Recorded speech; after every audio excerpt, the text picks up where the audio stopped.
Hello guys! Welcome po sa Encourage 88. Ang reading nito ay para sa entertainment at personal na reflection lamang. So gamitin lamang yung mga mensaheng tutugma sa iyong situation. So tingnan natin kung kaninong energy to. Give me the message. Kaninong energy to? Give me the message. Kaninong energy to?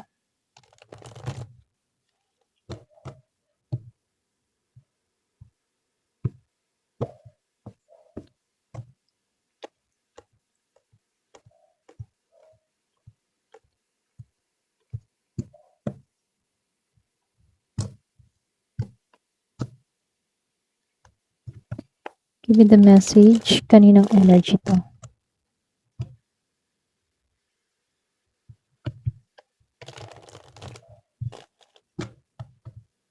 Give me the message. Kaninong energy to?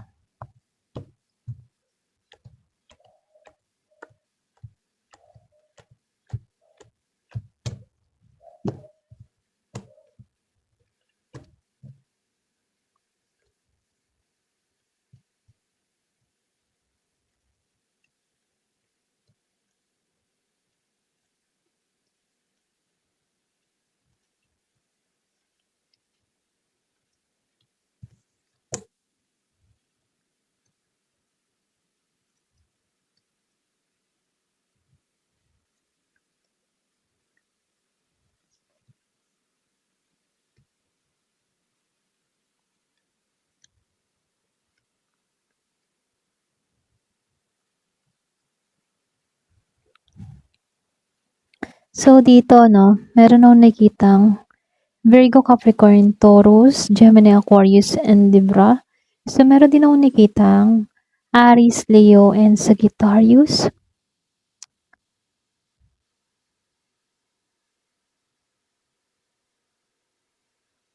So ito na yung nakikita ko dito. So meron ding Scorpio, Cancer, and Pisces, mangilan-ngilan. Okay? Start na tayo. So dito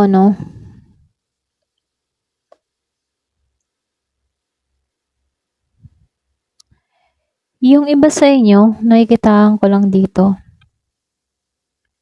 Meron akong nakita ditong tao na, alam mo yun, para ba siyang hindi pa handang kumilos, hindi pa to handang mag-commit. Maring marami tong mga plano. Pero ang nangyayari kasi dito, hindi natutuloy. Kasi dito, kaya hindi natutuloy, meron tong kalituhan dito. Meron kasi itong mga hindi nasabi na katotohanan sa isang tao. Para bang nagkaroon to ng maling communication, okay? So, pwedeng sa'yo, pwede rin sa taong iniisip mo, okay? So, meron lang nakikitang ganong tao rito.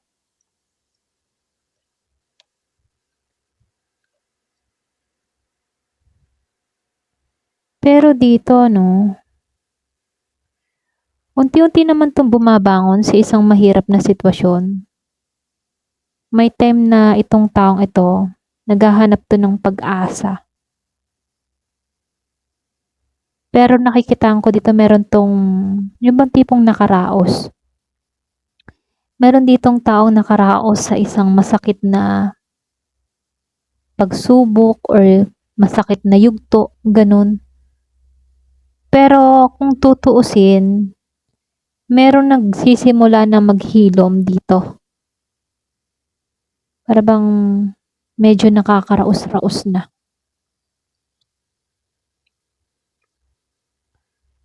So, lumalabas Two of Swords and the World Reverse. Pareha silang naka-reverse.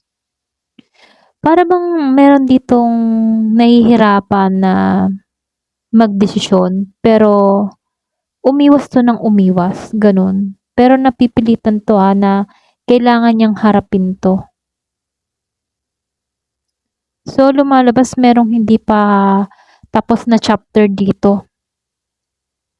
Para bang may pakaramdam ng unfinished business. So, nakita ko yung 444. Merong unfinished business na nangyari. Okay?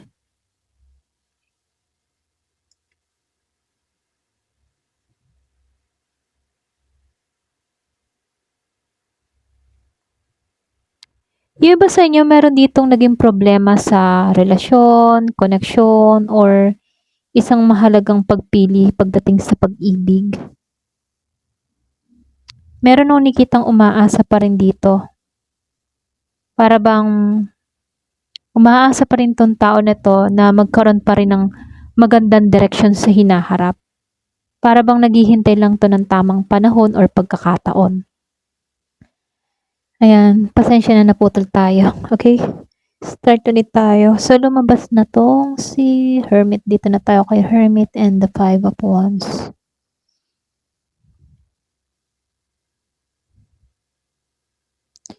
Yung iba sa inyo, meron lang akong nakita ditong tao na, alam mo yon, ayaw niyang manatiling mag-isa. Gano'n yung energy niya. Pero, nahihirapan pa rin 'tong lumabas sa kanyang comfort zone, okay? Parang ayaw niya mag-isa pero ayaw din niya mag-explore or lumabas, gano'n. Maraming conflict dito ha. Magulo yung emosyon or magulo yung isip ng taong ito. Para bang marami siyang kakompetisyon.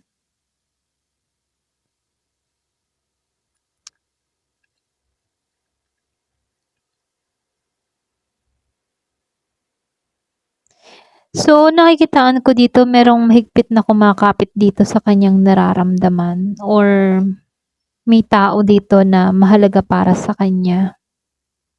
Ayaw niyang basta itong bitawan. Pero meron ditong sumisimbolo ng malaking pagbabago. Puwedeng may nangyayaring pagbabago sa taong ito. Para bang meron ditong natapos at magkakaroon dito ng panibagong simula, gano'n.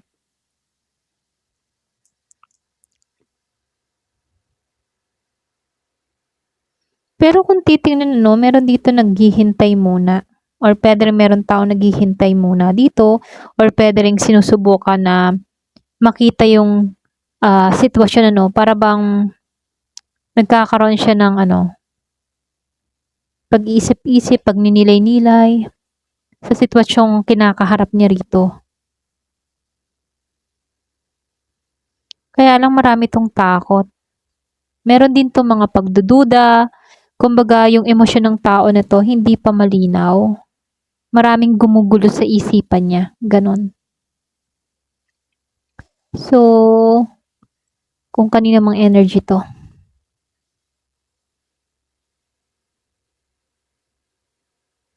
Meron lang akong nakikitang problemang may problema 'to sa pakikipag-ugnayan. Merong taong gano'n. Meron ding hindi nagkaintindihan or puwede ring tingin ng ibang tao sa kanya rito, hindi baga siya maintindihan, para bang nahihirapang intindihin 'tong taong ito. Or puwede ring hindi lang 'to magaling sa communication, okay? Pero kung tutuusin ano, meron lang akong nakitang taong gusto niyang maging patas sa lahat, okay? Posible merong karmang naranasan or meron siyang napagdaanan dito kaya puwedeng nagsisi or puwedeng napapaisip 'tong tao na 'to na kailangang maging patas, okay? Meron 'tong karmang kinaharap, okay?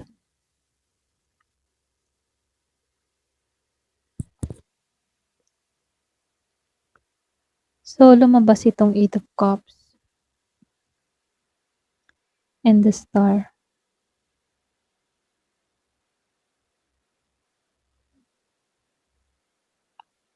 Kumbaga dito, hirap siyang tuluyang iwan yung nakaraan. May bahagi ng, alam mo yun, may bahagi dito sa puso niya na para bang gustong bumalik or umaasa pa din. Pero sa kabila ng lahat, may pag-asa pa rin naman siya rito. Para bang itong tao na 'to naniniwala pa na meron pa ring pag-asa sa sitwasyon niya rito, okay? Para bang gumagaan naman yung pakiramdam ng taong ito.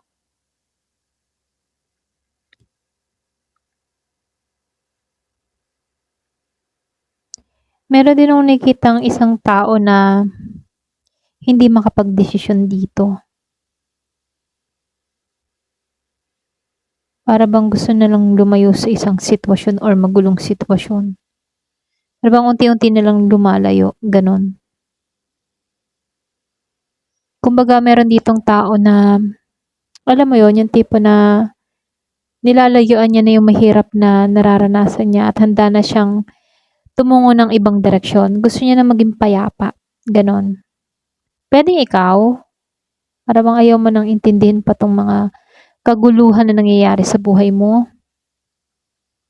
Kumbaga nakikitaan ko dito, meron ditong malaking pagbabago. Para bang matatapos na yung mga pain na naranasan ng tao na 'to, yung mga naranasan niyang pagkadismaya, gano'n. Kumbaga aalisan niya na 'to. May mga hindi natapos na usapin din na para bang unfinished business pa, pero marami din akong nakikitang pagdududa, okay? Meron din taong hirap magdesisyon dito, gayunpaman unti-unti naman siyang naghihilom. So, lumalabas dito na, alam mo yun, kumbaga meron siya ditong pag-asa na mahanap dito. Mas maayos na direksyon ang patutunguhan ng taong ito. Kumbaga no, para bang ito'y tumutukoy sa isang taong may malakas na emotional na connection, lalong-lalo na sa isang nakaraang sitwasyon. Ganon.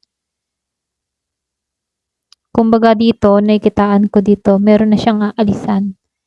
Para bang handa na siyang tumungo sa mapayapang direksyon. Okay? So, yun, hanggang dito na lamang po. Thank you for watching. Love and peace.